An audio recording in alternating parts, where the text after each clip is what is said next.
Sangareddy district staff reporters Mohammed Chand Pasha. ఈరోజు collector ఆఫీస్కి వచ్చాము. మేము కొంతమంది బాధ్యతలు వచ్చారు. కలెక్టర్ ఆఫీస్ లోపట్లో ఏ వీడియోలు తీసుకోవద్దు, బాధ్యతలు కూడా బెదిరించారు. కలెక్టర్ ఆఫీస్ బయటికి వచ్చి ఈ బాధ్యతలు మాట్లాడుతున్నారు. డిపిఆర్ గారు, జాయింట్ కలెక్టర్ గారు అందరూ బయటికి పోయి మాట్లాడాలని చెప్తున్నారు. ఈ బాధ్యతలు సంస్థల మీద మాట్లాడుతున్నారండి. వీళ్ళకి అన్యాయం జరిగింది, న్యాయం జరగాలని మాట్లాడుతున్నారు. అయితే సంగారెడ్డి జిల్లా స్టాఫ్ రిపోర్టర్కి మొహమ్మద్ చాంద్ పాషాకు అధికార వాళ్ళు లోపల వీడియోలు తీసుకుంటే మీ మీద కఠినకని చర్యలు తీసుకొని జీవితం అంతా జైలుకు పంపిస్తాము అని ఇలా సమాధానం ఇచ్చారు. చాంద్ పాషాతో ఎందుకు భయపడుతున్నారంటే చాంద్ పాషా ఉన్నది వార్తలు పే చేస్తాడు. వాస్తవ అధికార వాళ్ళు తప్పులు చేసి బయట పెడుతున్నారు కనుకనే చాంద్ పాషా మీద నిందలేస్తున్న అధికార వాళ్ళు ఇది మంచిది ఉండదని ఇది బాధ్యతలు చెప్తున్నారు. మా ఛానల్ని లైక్ చేయండి, సబ్స్క్రైబ్ చేయండి, ఫేస్బుక్లో ట్విట్టర్లో పెట్టండి. మా ఛానల్ ప్రజల పక్షాన ఉంటుందని తెలియజేస్తున్నాడు సంగారెడ్డి జిల్లా స్టాఫ్ రిపోర్టర్ మొహమ్మద్ చాంద్ పాషా.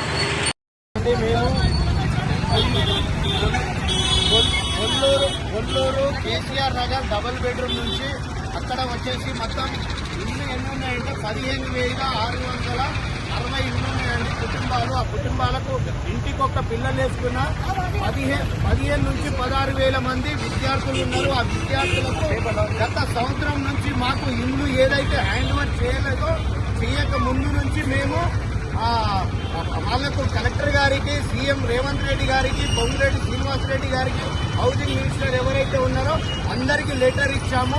అక్కడ ఏదైతే ఉందో ముందే సదుపాయాలు కల్పించినాక మాకు అక్కడ ఇల్లు హ్యాండ్ ఓవర్ చేయండి అని చెప్పేసి అప్పటి నుంచి ఇప్పటి వరకు లెటర్ కలెక్టర్లు మారిపోతున్నారు, డిపార్ట్మెంట్ ఆఫీసర్లు మారుతున్నారు. కానీ దీనికి సంబంధించిన వివిధ ఆఫీసర్లు అందరికీ గత 1 year నుంచి అందరికీ లెటర్లు ఇవ్వడం జరిగిందండి.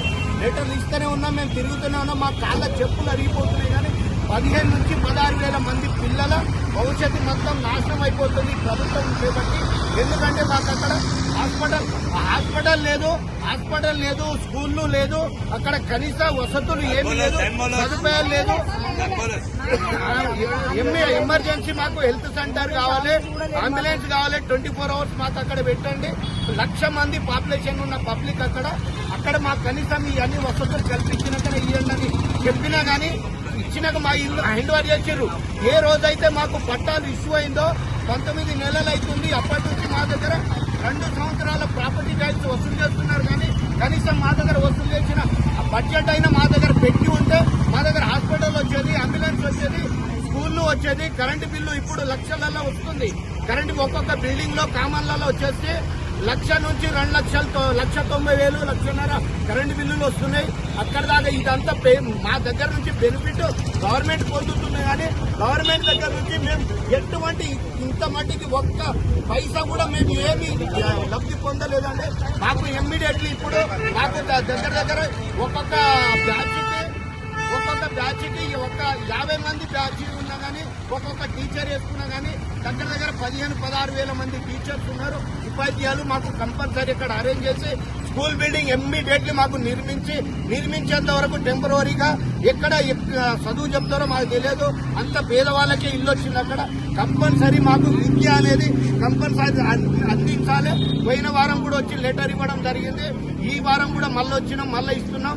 ఇంకొకటి ఏంటంటే ఎమర్జెన్సీ మొన్న చాలా మంది ఇప్పటి వరకు 25 మంది యాక్సిడెంట్లలో కానీ, హార్ట్ అటాక్ తో కానీ, ఫిట్స్ జబ్బుతో కానీ చాలా రకాలుగా మంది చనిపోవడం జరిగింది. 25 మంది చనిపోయారు. కనీసం మనకు అక్కడ శ్మశాన వాటిక కూడా లేదు. గ్రేవ్ యార్డ్ గురించి కూడా మేము చాలా మందికి ఇన్ఫార్మ్ చేసినాం, లెటర్లు ఇచ్చినాం, అన్ని ఇచ్చినాం.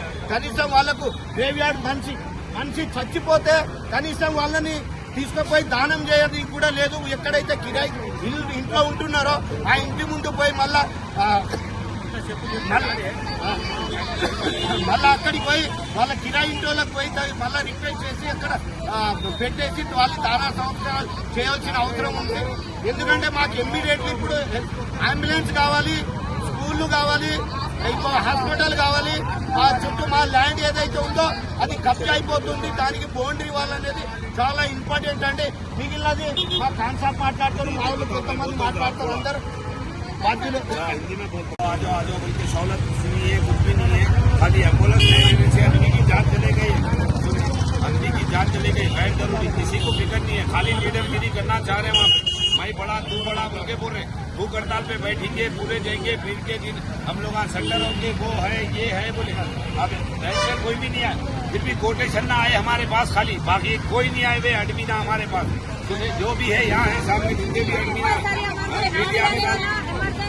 डॉक्टर 24 घंटे का डॉक्टर है ना हमारे कंपलसरी हमको फिलहाल में हमारे एम्बुलेंस जरूरी है।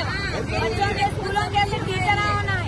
अब बच्चों को ले लेके आके सिटी से जंगल में डाले, फिर वो बच्चों को पढ़ाई नहीं है तो कैसा है? तीसरा भी नहीं रखे, स्कूल खोले बोले तीसरा भी नहीं है, बच्चों से खाली खिला ले रहे, उसके बाद बच्चों को भेज दे रहे, स्कूल नहीं है, पढ़ाई नहीं है, कुछ भी नहीं है। దాన సంస్కారం చేయడానికి కూడా మన ప్లేస్ కూడా లేదు అక్కడ.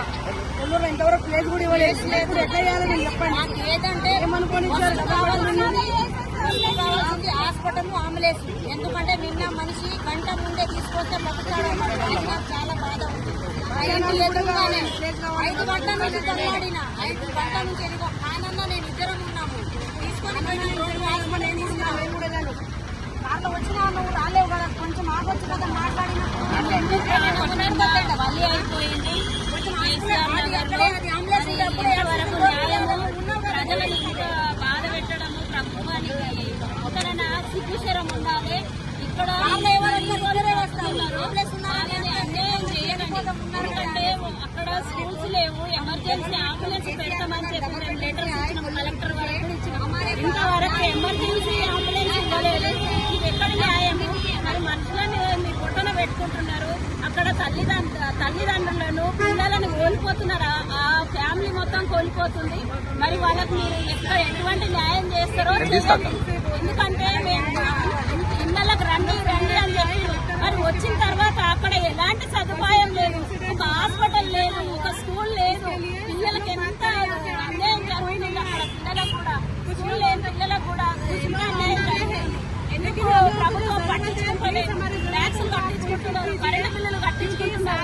ఎందుకు ప్రజలకు న్యాయం చేస్తలేరు? మీరు ఏ ప్రాబ్లం అని ఎంతమంది వచ్చి ఇక్కడ ఉంటున్నాం కదా, ఉంటున్న తర్వాత కూడా మమ్మల్ని ఎందుకు మభ్య పెడుతున్నారు? మీ ప్రభుత్వం దిగి రావాలి.